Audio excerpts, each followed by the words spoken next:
All right, can you guys hear? All right, great. Welcome to Building HTTP Services with ASP.NET Web API. My name is Syed Hashimi. I'm a program manager on the Visual Studio Web team. I've got my contact information on the screen to my right. You can reach me on Twitter or email or by my blog. At the end of the session, we will have a dedicated Q&A. But if you've got any questions during the session, feel free to tweet them to me. Don't worry about having to remember my Twitter name. I'll keep the name at the bottom right-hand corner of all the slides, so then you can just tweet me whatever questions that you might have. Today, we're going to be talking about three things. We're going to talk about what is a web API. And then we'll talk about why it's likely that you're interested in creating one. And then we'll talk about how can you use ASP.NET Web API to create these HTTP services. Okay, so what is a Web API? A Web API is an HTTP service. You would use it to expose data and or functionality over the HTTP protocol. Now, you'll use the HTTP protocol when you're trying to reach a lot of different form factors and different devices, such as websites, phones, tablets, televisions, refrigerators, etc. HTTP is a really great protocol for that because on all these different platforms, the odds that there is an HTTP client is very good. And HTTP is an application level protocol as opposed to a transport protocol. So one example of when HTTP is used as a transport protocol is web services.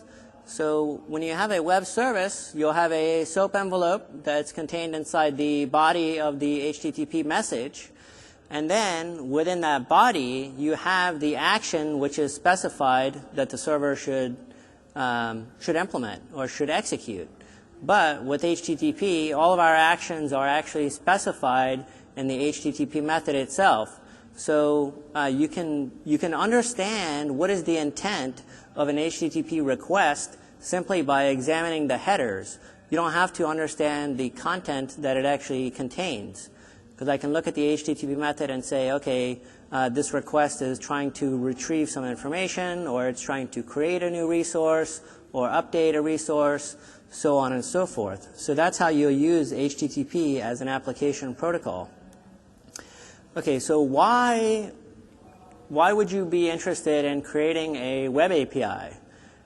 There's actually recently been a lot more interest in creating web APIs, and I think that's for three reasons. The first reason is you have to have broad reach. Nowadays, if you create a website, I'm sure a lot of you have been in the situation where you've created the site, published it, and then your boss comes over to you the next day and says, hey, the website is awesome, I really love the functionality, but how can we bring that into a phone or into a tablet? So that's a really great opportunity for HTTP because you know all those platforms will have clients ready for you. The second reason, and this is some example of those clients, the second reason being scale. So nowadays you have to make sure that you create your applications in such a way that when you receive more demand, that your applications are able to scale along with the demand that is placed on it. Fundamentally, there's two aspects to scale. You have to have a scalable infrastructure, and that's where you have cloud service providers such as Azure that will enable you to scale the infrastructure itself. And then on top of that, you need a scalable architecture. So we know that HTTP as a architecture, or REST as an architecture, is very scalable. The web has proven that for us. So if we use and create HTTP services in the way that they were intended to be created, then we can leverage all the caches and intermediaries that HTTP has to leverage that to enable your applications to scale. All right? And the third reason is to just kind of, there's been a move towards simplifying things and embracing HTTP.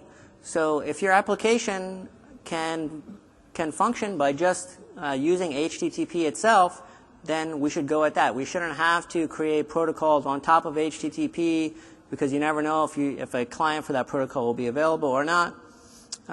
So that's the third reason why I think that web APIs are becoming more interesting.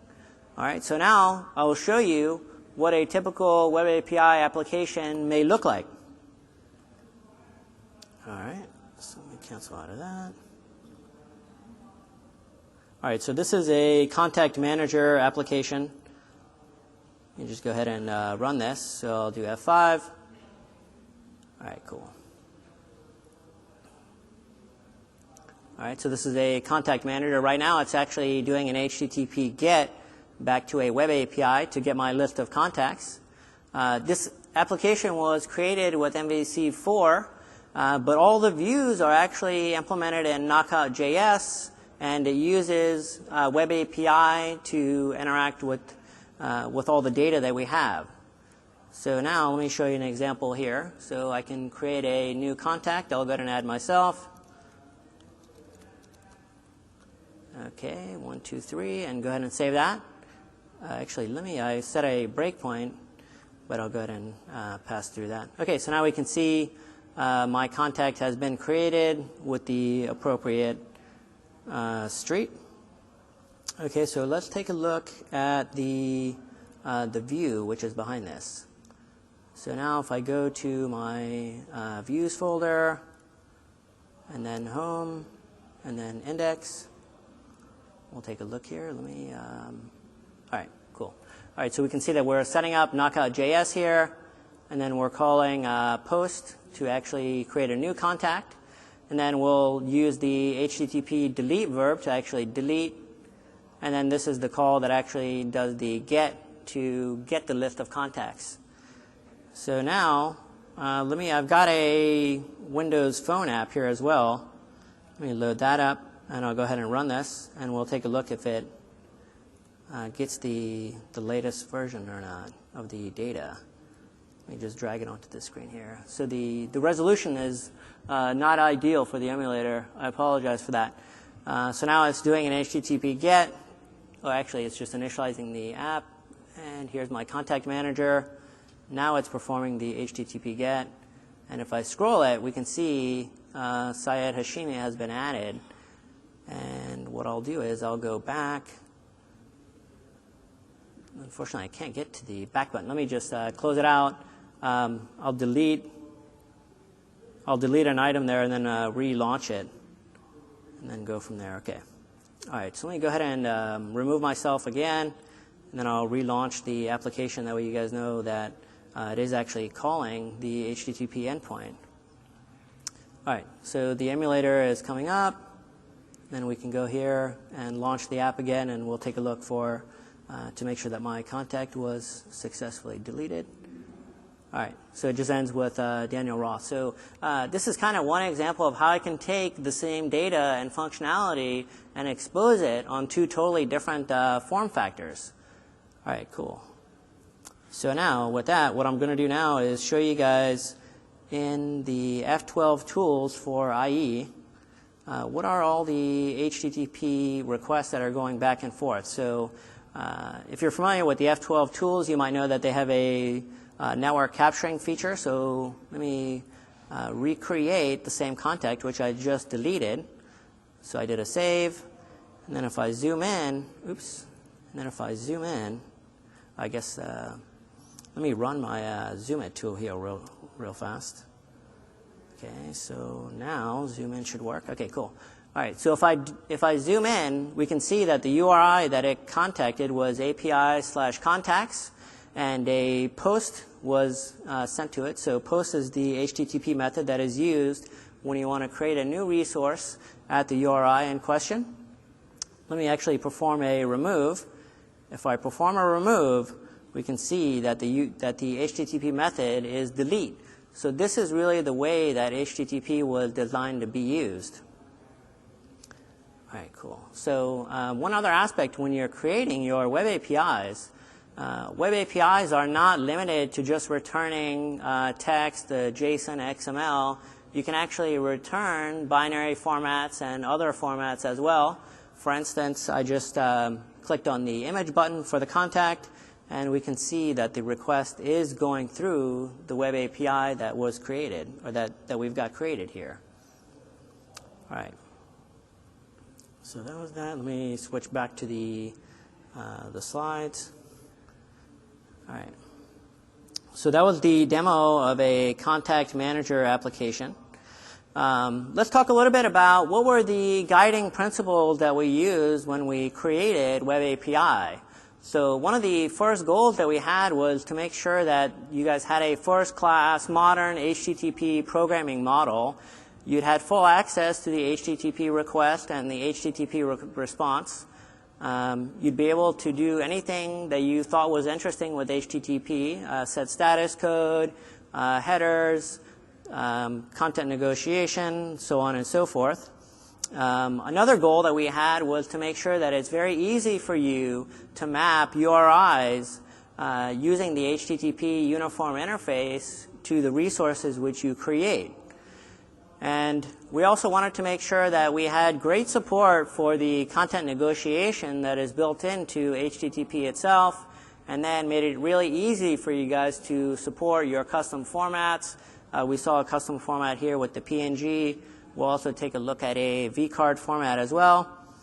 And we also wanted to make sure that it's very easy to separate out cross-cutting concerns such as validation or authentication and authorization. The actions for your web APIs really should be able to focus on the business logic that they were intended to implement, as opposed to having to worry about all these things going on around them. So we use ASP.NET filters for that, and I'll go into that a little bit later on. One of the other goals that we set out was to make sure that the framework was lightweight, testable, and scalable. We actually took a lot of that from the ASP.NET MVC. We'll also talk about what is the relationship with ASP.NET MVC and web APIs. So if you've been following our web API stack for several years, you might know that, hey, this is not our first time that we're trying to create a web API framework.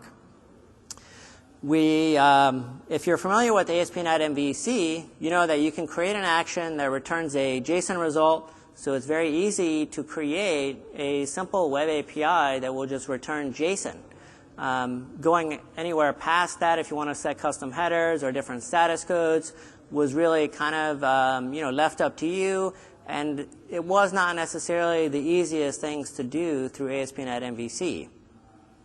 On the WCF side of the house, we had WCF Web HTTP, which was kind of our first time really getting into web APIs, and that was back in the 3.5 days.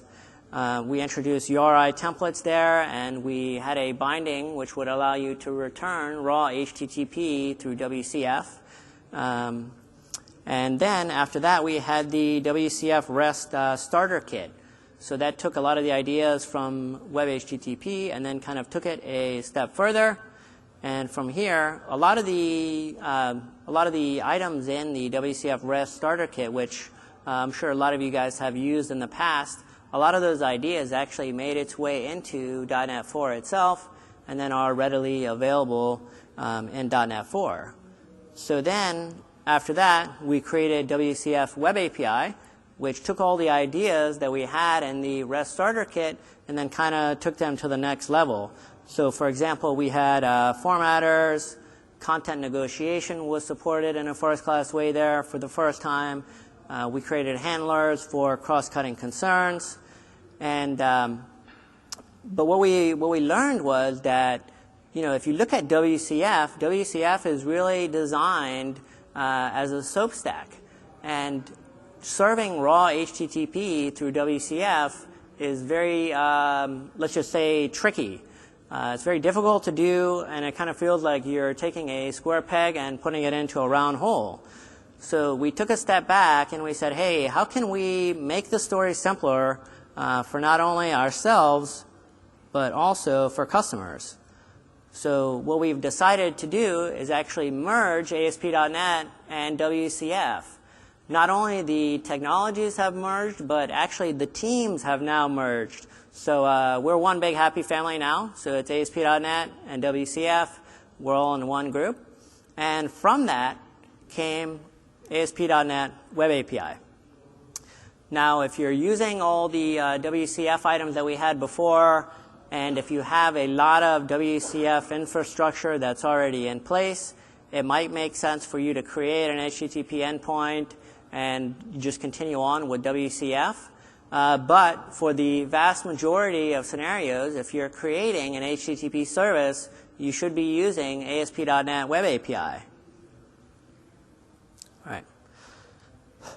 So now we can take a look. What are the features that we've taken from ASP.NET MVC, and then what are the features that we've taken from WCF Web API to become ASP.NET Web API?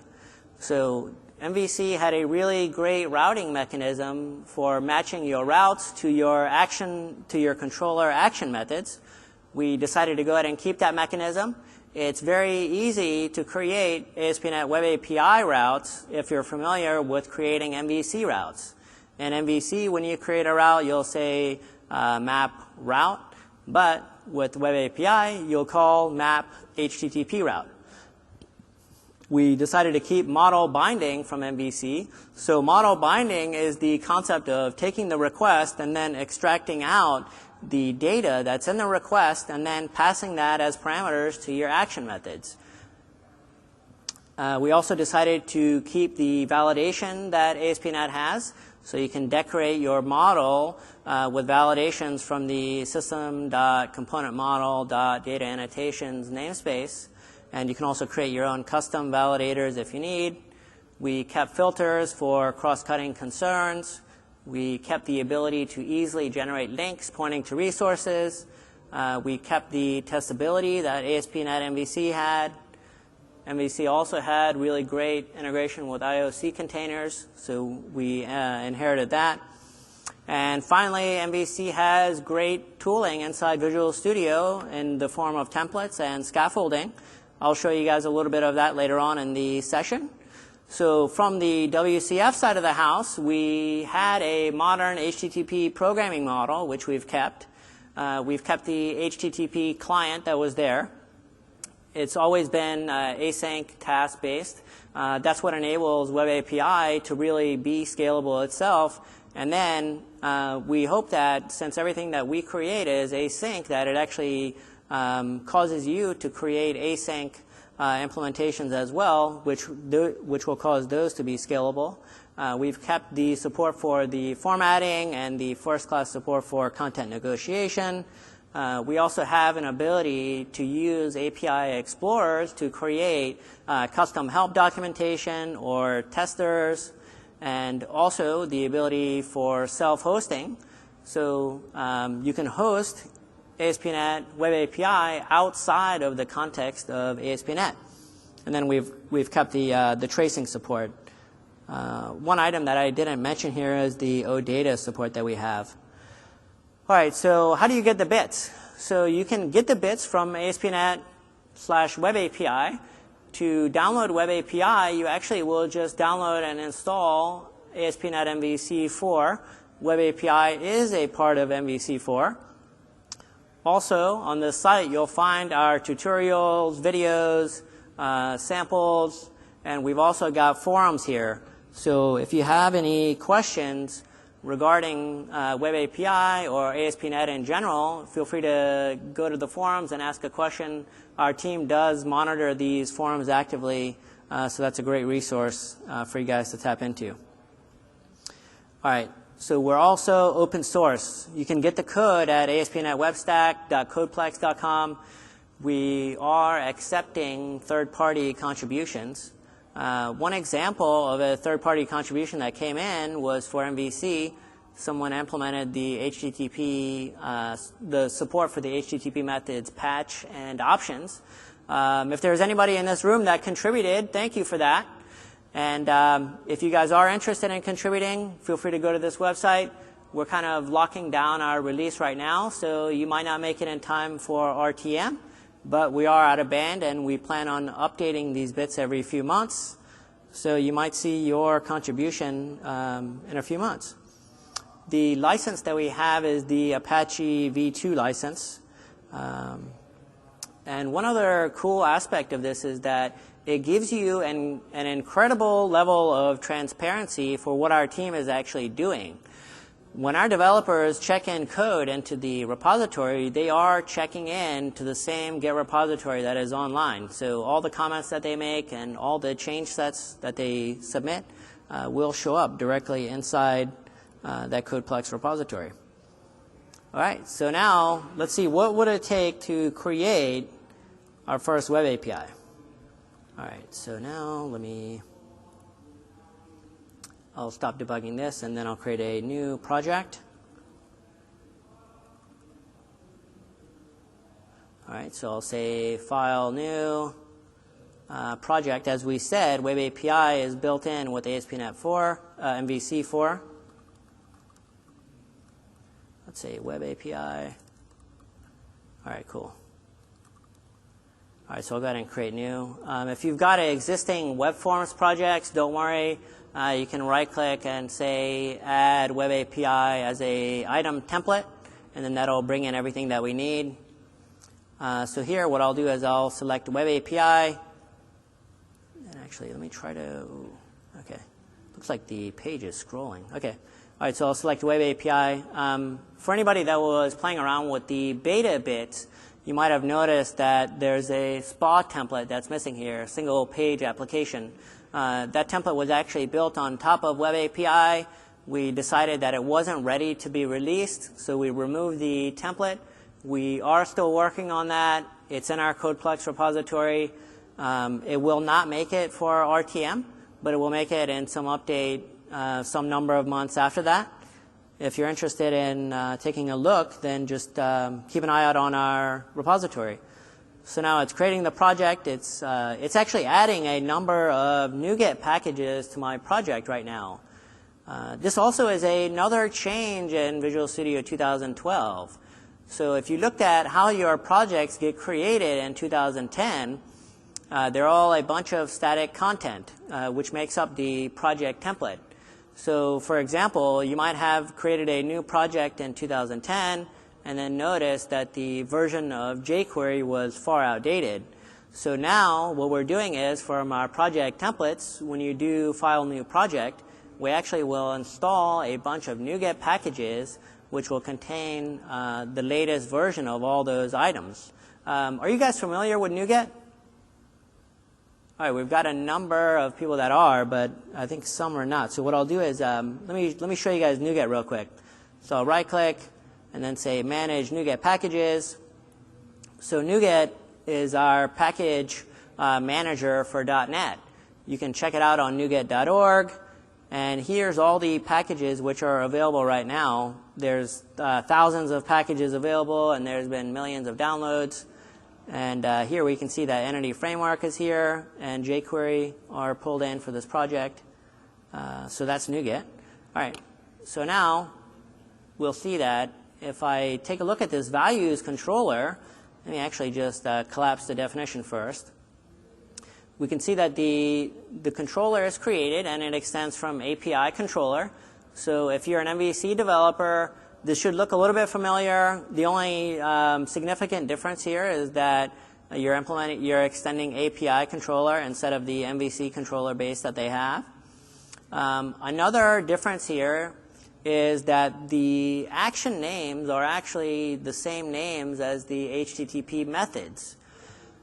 The naming convention that we have is the HTTP method will be the prefix, and then that's how we actually would map a particular URI to an action method inside your Web API controller.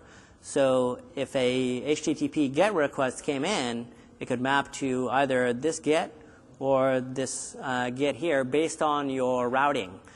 So if I had a GET request that came in with API/values, it would go here. And then if I had a request that came in with an ID, it would get this one instead. And then we've also got post, put, and delete. So let's take a look at this get method. So inside this get method, we return a hard-coded value. And then inside the default one, we just return a list. So let me go ahead and F5 this.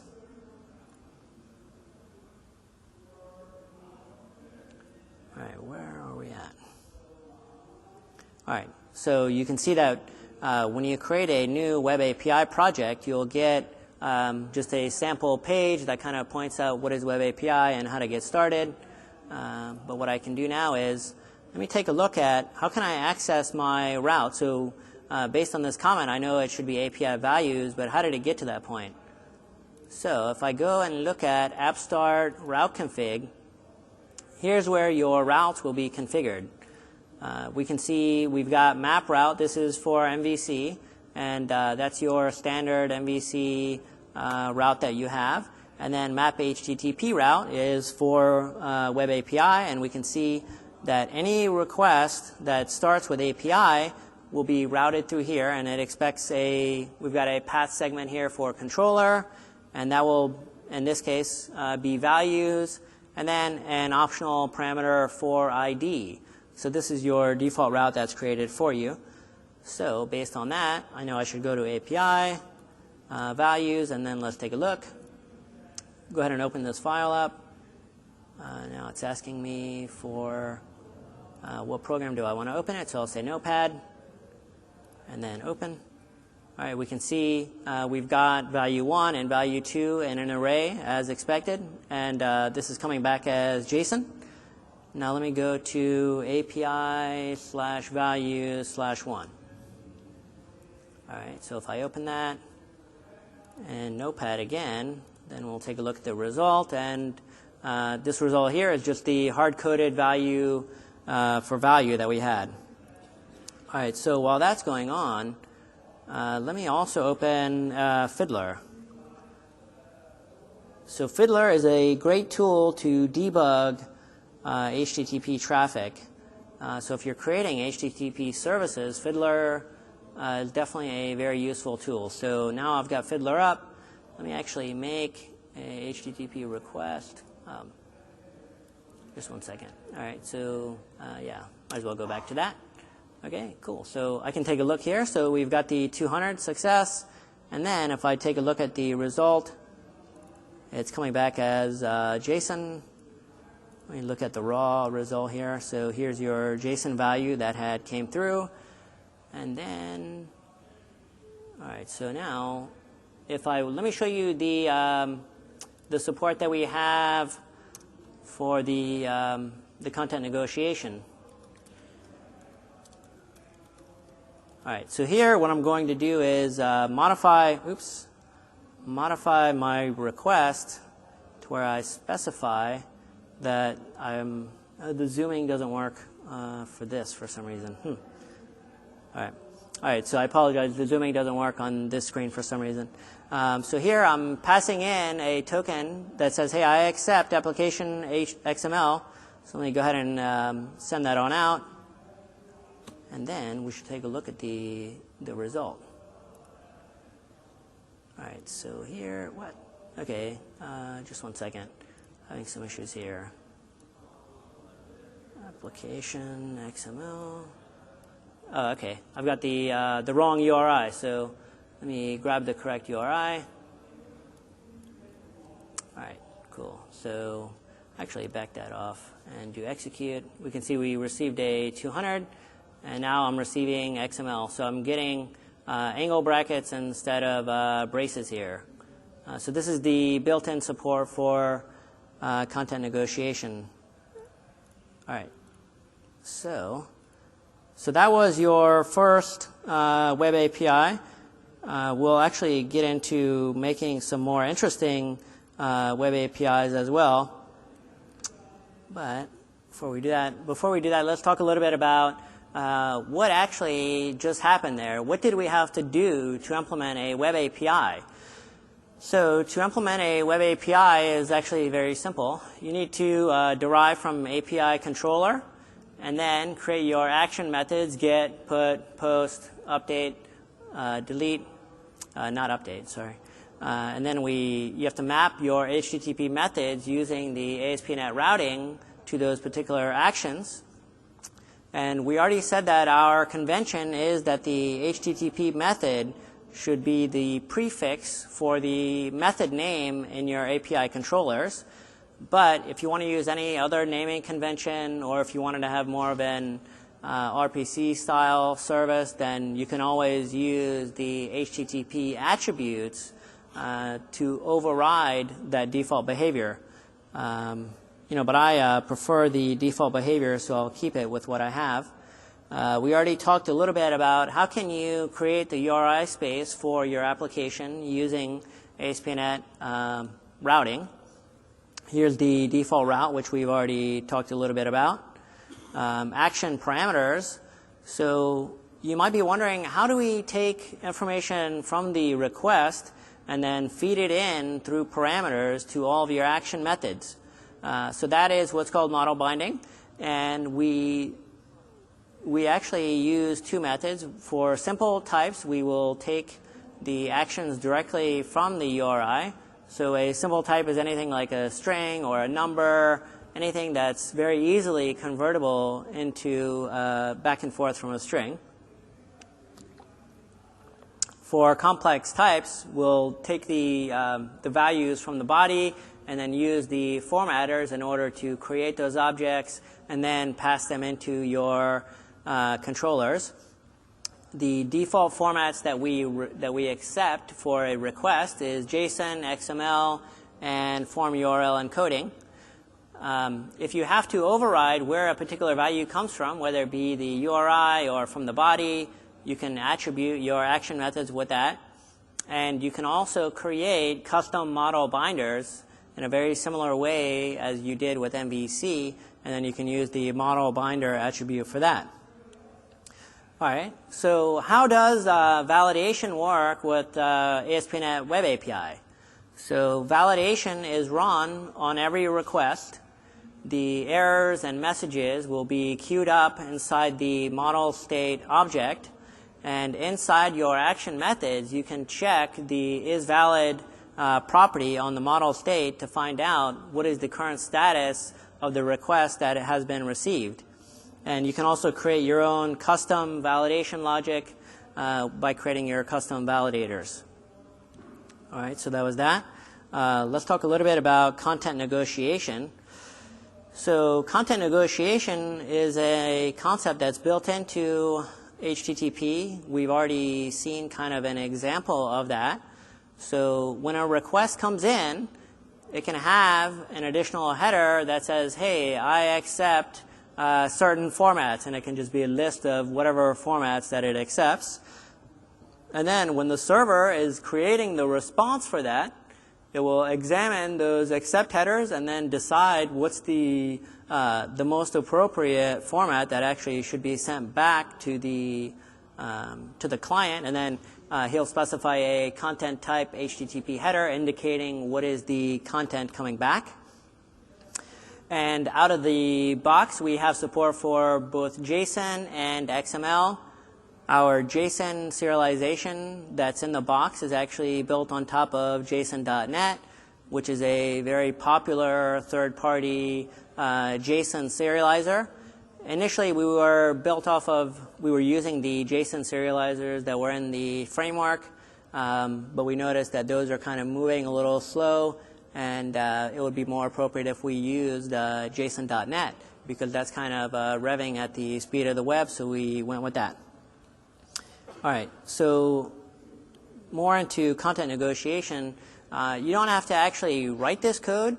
You could write this code if you want, but I'll show you what is the code you will write to actually replace this. So this is an example of what happens when content negotiation gets kicked in for ASP.NET Web API.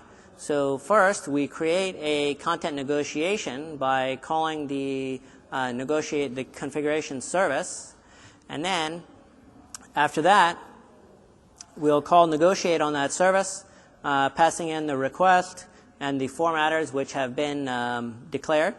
And then finally, we'll create the HTTP response and all the content negotiation will actually happen when that response is created. So now we've actually simplified this for you guys into an extension method. So when you're creating your web API actions, instead of writing the code that I just showed you, you can just write request.createResponse, pass it a status code, and then the model. And then it will create the response with the correct format for the client based on that. All right. So now moving on to a demo. So in this demo, I'll show you how can we create a simple contact manager, somewhat like what I had before. I'll use EF code first, and I will actually use the scaffolding features inside Visual Studio to quickly create those. All right, so I'll take my web API sample that I've got, and then I'll create a new model for my contact. So I'll say add class contact, and then start adding some fields to it. Okay, I'll create an ID. This is for Entity Framework. Let's say first name, last name, and then we're good.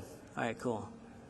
All right, so that's my model, and then let me go ahead and perform a build, and then after that I'll right-click on the controllers. But actually, before I do that, normally what I do is I create a folder under controllers, and then I'll call it APIs, that we can kind of match the naming convention that we have, controllers, images, models, so on and so forth.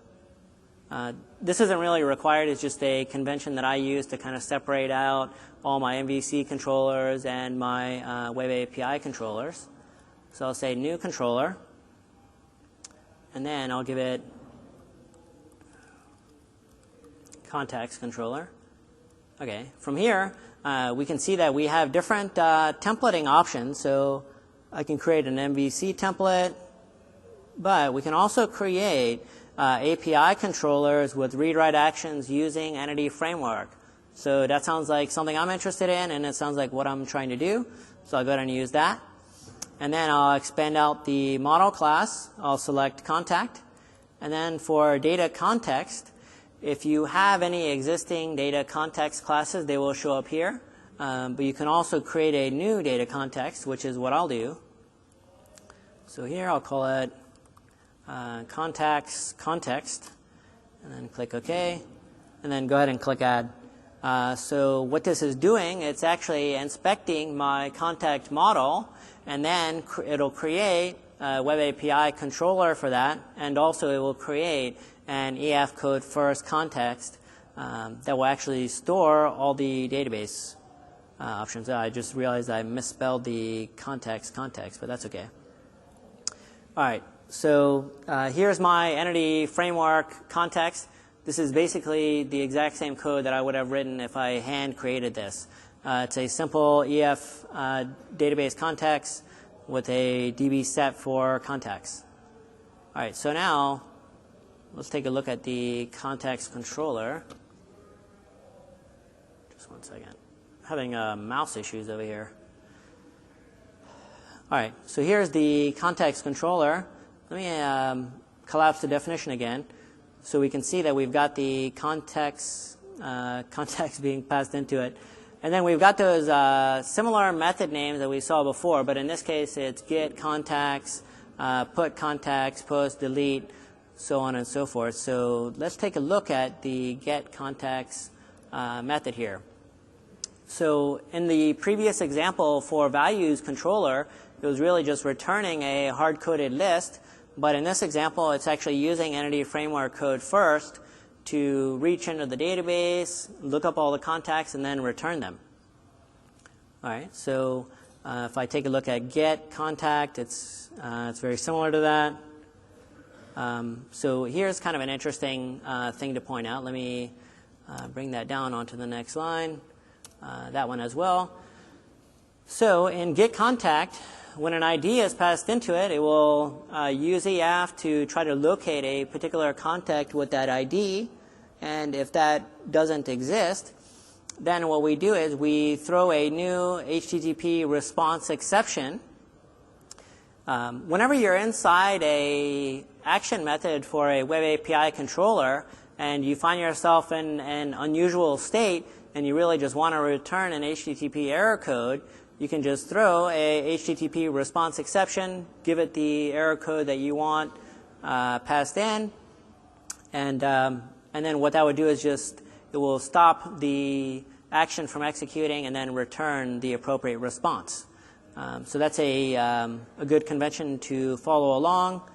And then we can see my put method, which is designed to make sure to update any existing items. So in HTTP GET, so the GET method is requesting, hey, I want to retrieve a resource.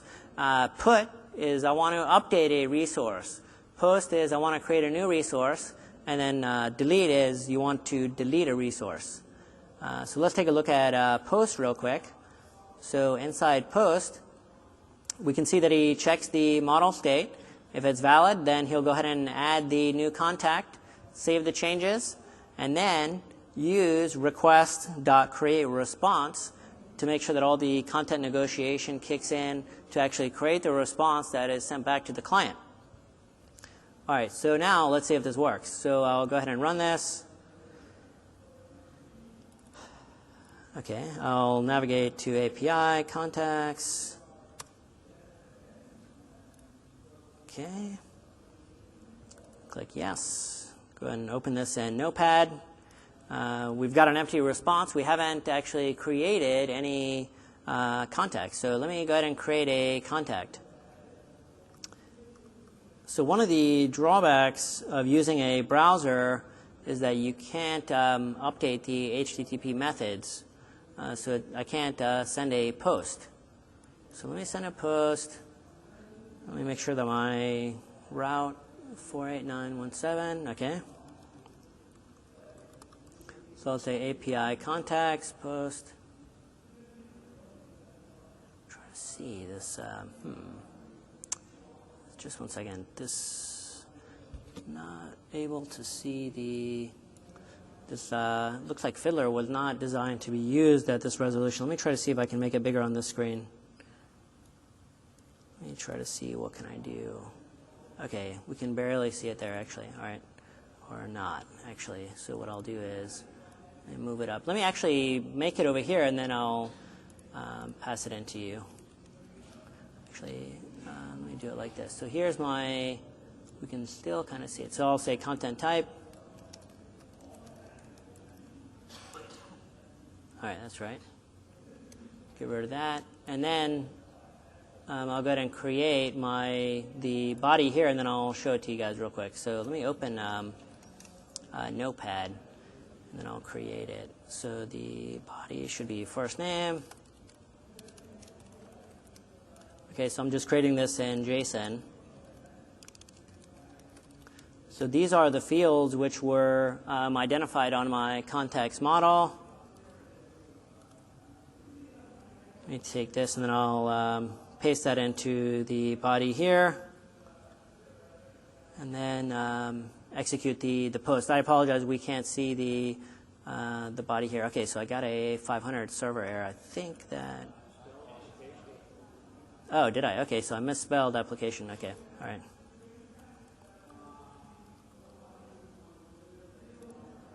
All right, so here we go.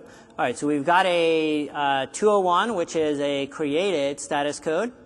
And then it returns the, if I go to raw, if I take a look here, we can see that it returns the item which was created.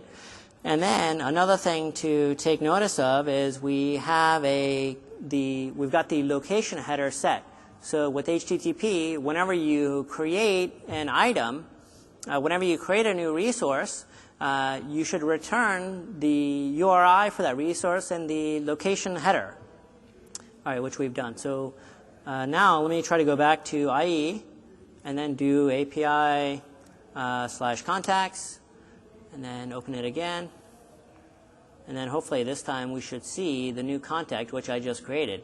All right, cool. So now we can see that contact. So basically what we've done is within 1 or 2 minutes created a web API, that uses a database, connected it to entity framework code first, and then it's already got content negotiation for JSON and XML.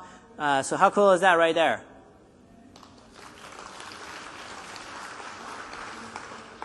All right, awesome. So now let's take a look back at our next item here.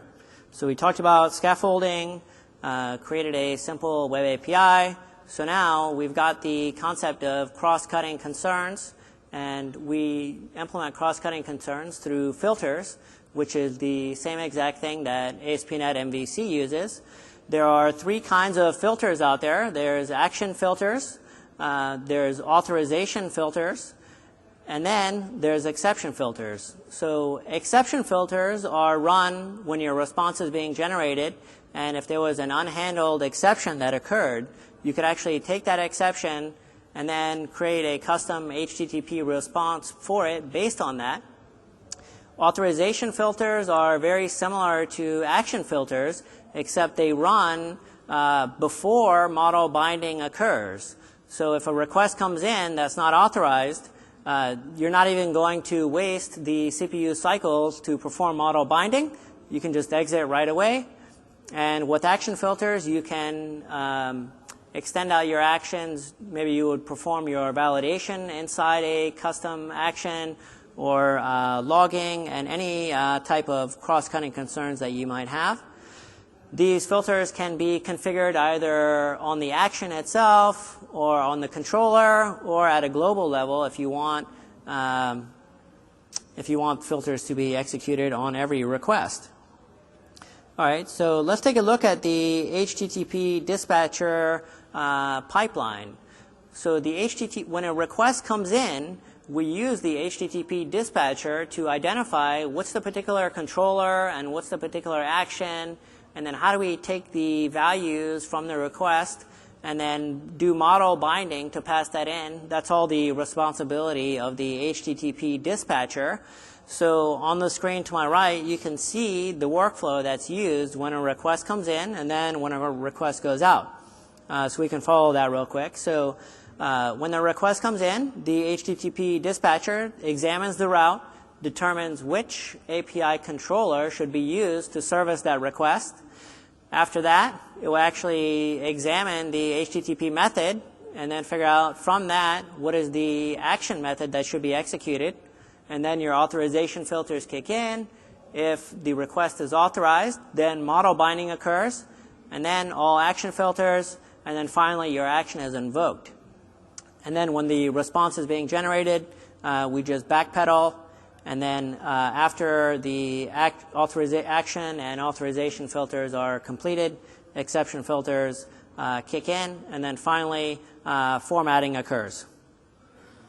All right.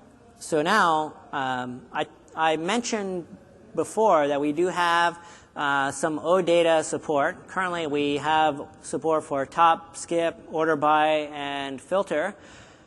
We are working to have better support in the future. We hope that in some of our outer band, we may be able to support more OData operators. So let me show you the OData support that we have. So let me go back to my contact manager sample, the first one that I showed you, and then I'll run this, and then we'll perform some queries on top of this. All right.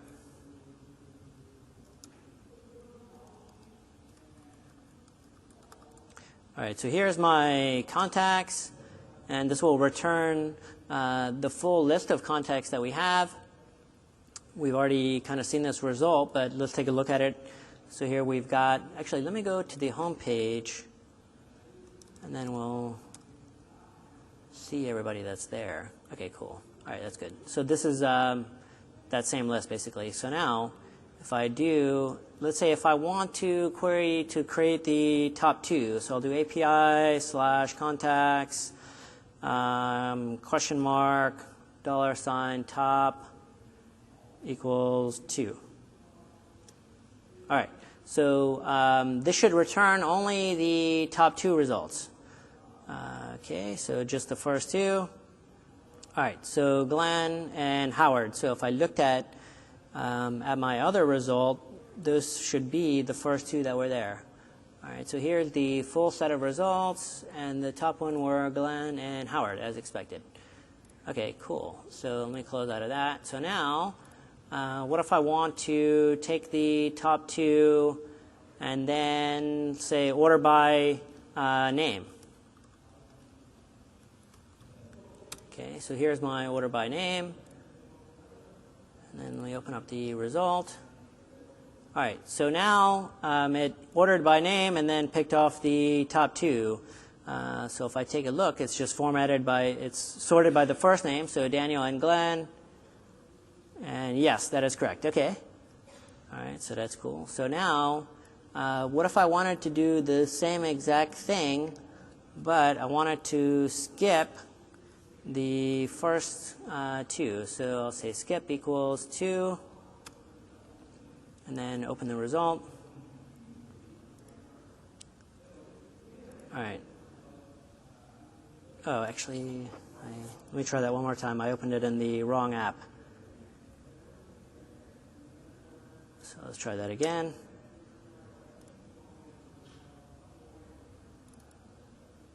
All right. So here is order by 2, skipping. Oops. There we go. All right, so we've got Howard and Jeff. So order by name, skipping 2, and then taking the top 2. So it's Howard and Jeff, because Daniel and Glenn are gone. Howard and Jeff, and then Yavor was left. All right, so let's take a look at how can you add OData support to your own web API. So what did I have to do to actually implement that? So going back to the sample. So here, let me look at the controller. So context controller, let me minimize this. So I'll go to outline and collapse the definition. Okay, so here's my get method that is serving up all those requests. And you might notice that there's two things that are different than when we initially scaffolded these. The first difference is that I'm returning an iQueryable of T object here. And the second difference is that I've got the queryable attribute. So having these two things will kick off OData support in your own web API projects. All right, so now that was our OData support. So I think we're going to move on to another demo. So that was OData, and then we just demoed all the OData support that we have.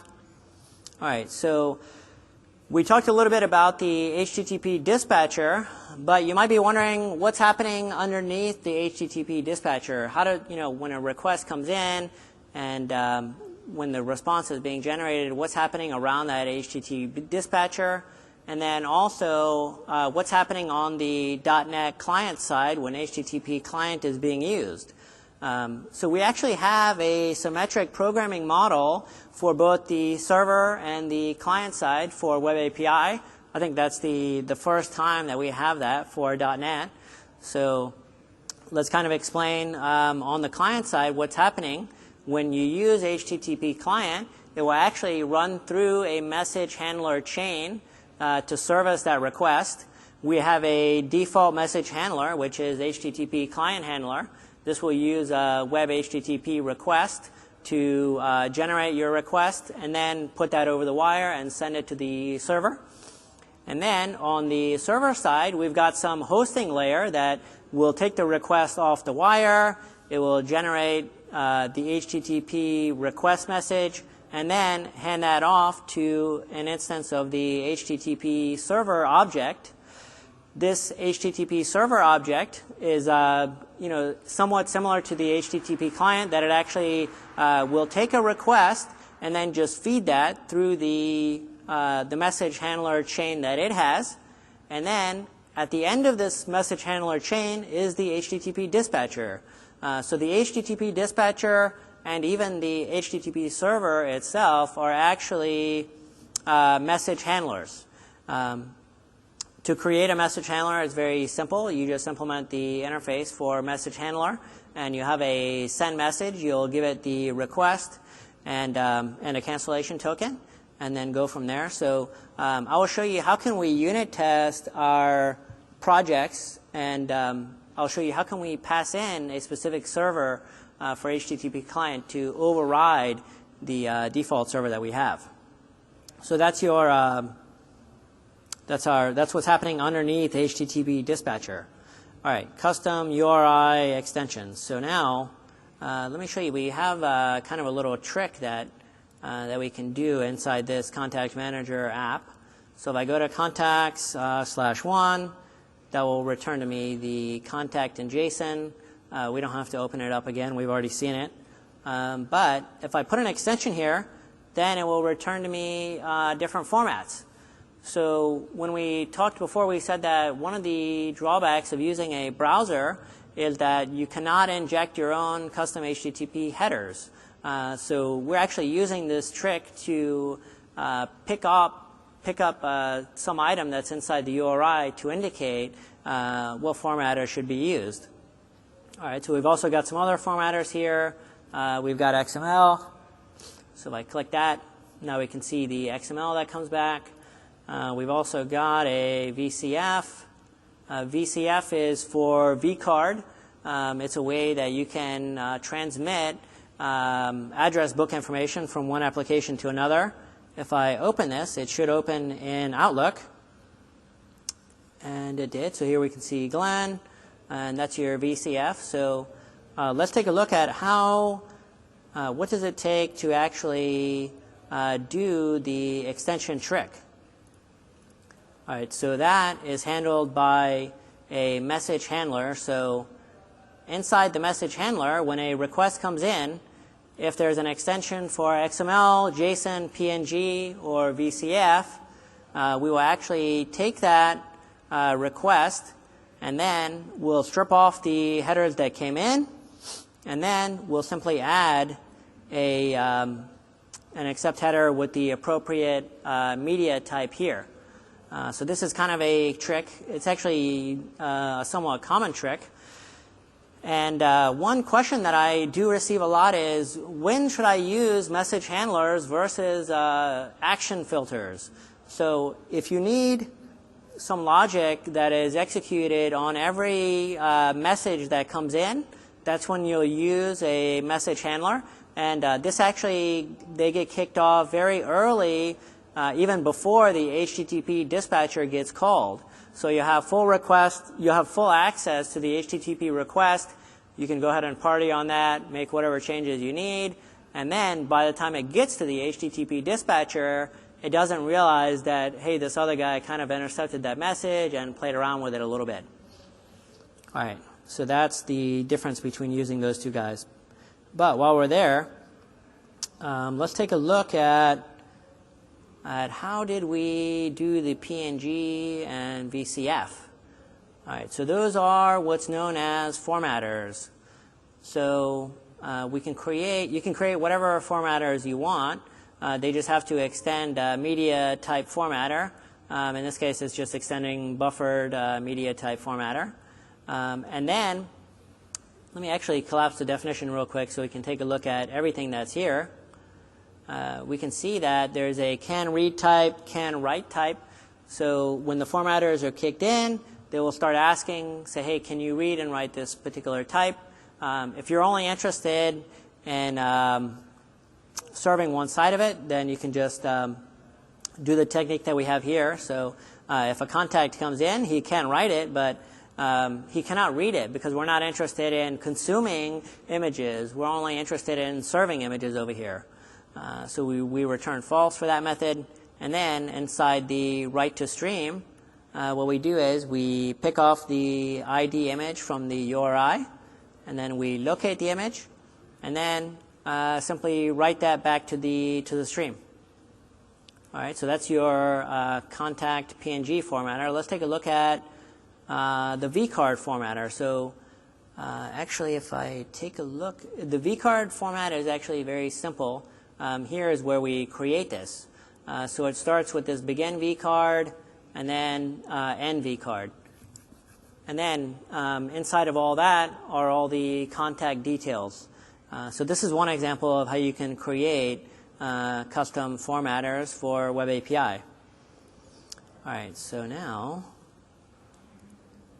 let me go back to all right, cool. All right, so now let's talk about Web API descriptions. So previously I said that we have access to use API Explorer to take a look at all of our Web APIs from a runtime perspective and identify all the different HTTP methods that it supports, and then what types do I have to pass into it. So if you're creating clients that leverage HTTP services, probably, for example, let's say if you're consuming the Twitter REST API, you'll probably go to the developer.twitter.com, and then you'll take a look at their sample JSON request that they have, and then probably create a model off that. So you might be wondering, how can I do the same thing when I use ASP.NET Web API? So inside the Contact Manager application, I'll show you how we've actually done this. So if I go back to the home page, on the right-hand side, there's an API link. So I can click this API link, and what that's doing is using the Web API Explorer and examining all the APIs that are being exposed, and then listing them here in a way that I can read it. This is just something that I created earlier. We actually are working on a NuGet package which everybody can use to create views such as this, but it's going to look a lot better than what I have right now. But here we can see that we've got the get API contacts, and then also we use the formatters to generate sample request messages that come through.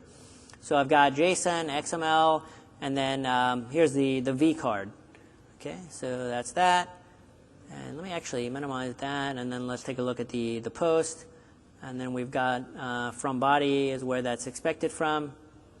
And then the same for XML or form URL encoding if the request comes in.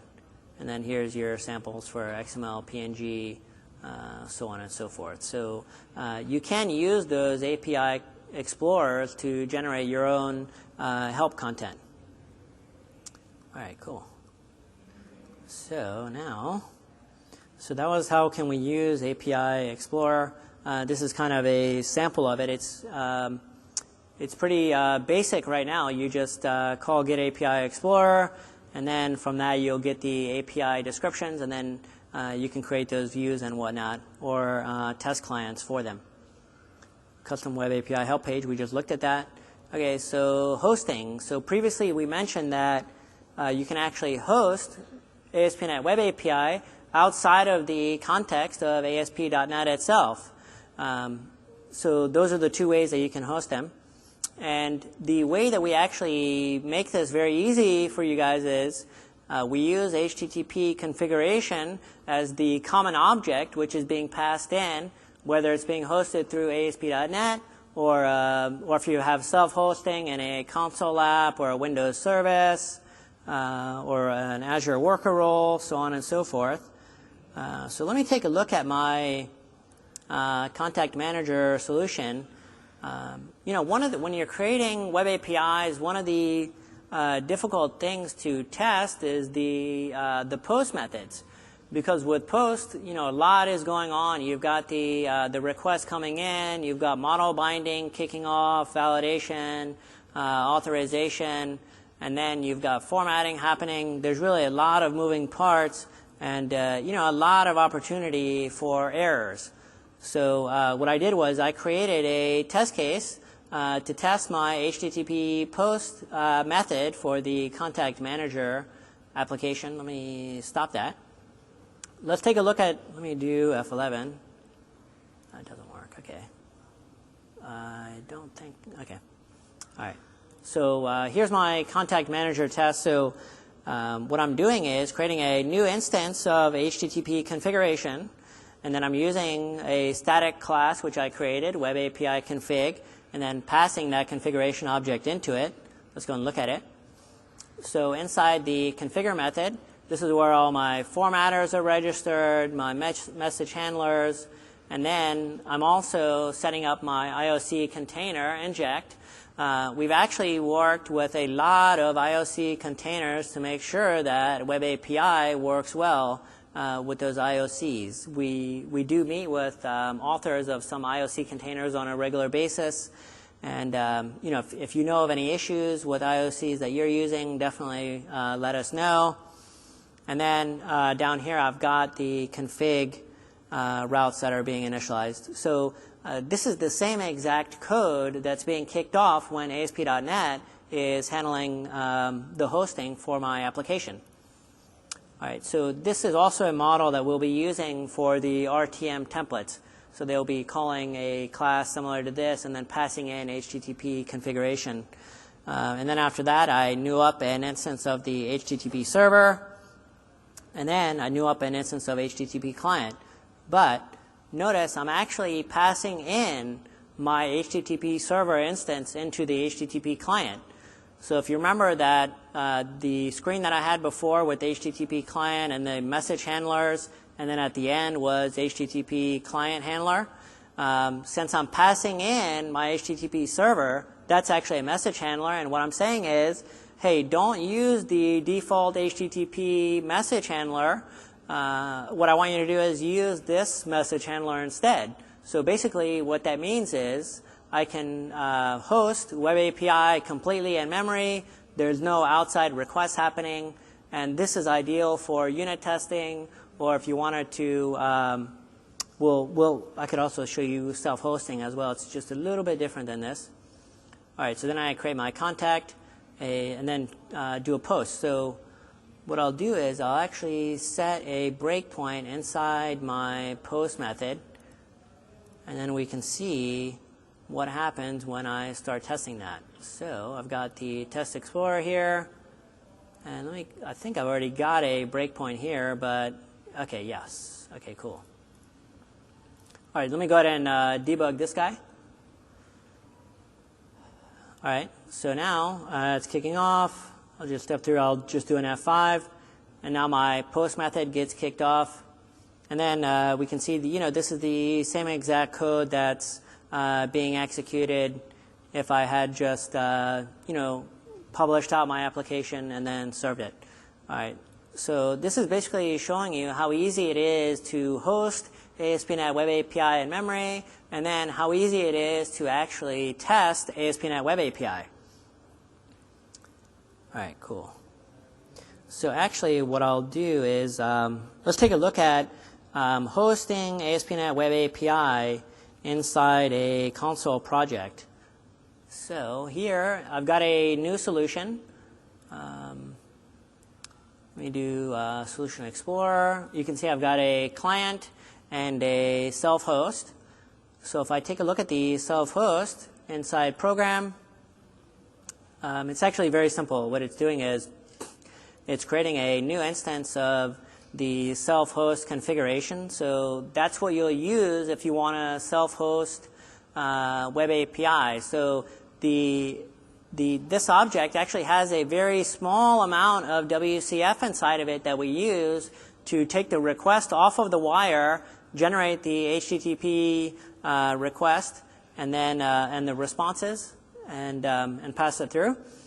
And then after that, I set up my HTTP route, and then finally open up the self-host server, and then it will just wait for any request that might come in.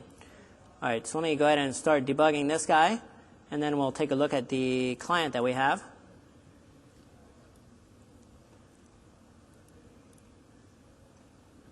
Oh, actually, just one second. Since I'm opening up a port, I have to actually run this as admin. So let me run it as admin, and then we'll try it one more time. All right, so self-host. All right, Solution Explorer. So we'll say debug, start new instance. Okay, so now we're ready to receive some requests. Oops, got the wrong solution open here. Yep. All right, so here we go. And now let's take a look at the client, which is going to make a request to this. All right. So actually, going back to the server, if I look at the products controller, this really just has some hard-coded values. So I've got a tomato soup, yo-yo, and hammer, and then get all products, product by ID, and then by category. And then the client will simply just execute these three methods. So here's the client. It'll set up the same base address, which is being used by the server, and then list all products, product by ID 1, and then any product in a particular category. So let me fire this guy off.